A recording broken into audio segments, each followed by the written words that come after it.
এই বিএনপির হাতে এই দেশ। বিএনপি আমার সাথে যে আচরণ করছে এর ভোগান্তি বিএনপি ভুগবে। শুনছেন এরা কারা? এরা হচ্ছে ওই যে জমিয়তে ইসলাম।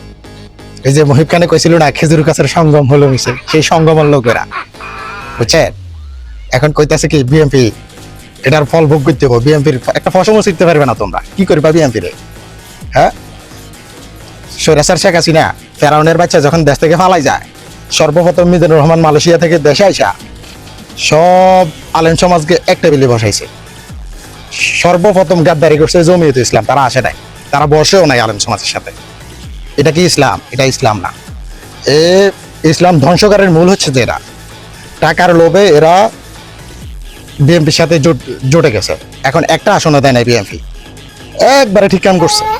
এখন বিএনপি ভালো না, এখন বিএনপি এটা ঠিক কাজ করে না। এখন যদি আজকে যদি তারেক রহমান যাইয়া যদি তাদেরকে যদি মোটা অঙ্কের কিছু টাকা দিয়ে দেয়, আজকে থেকে আবার বিএনপি ঠিক হয়ে যাবে।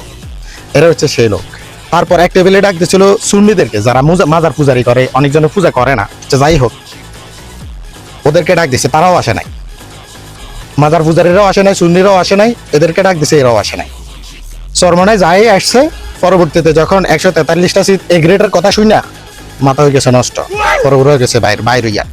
পরবর্তীতে যখন 1 আসন পাইছে, এটাও পাওয়ার কথা ছিল না। সবাই মুনাফেক, সবাই মুনাফেক, সবাই হচ্ছে যে কি ইসলামের নামে ব্যবসা চালায়।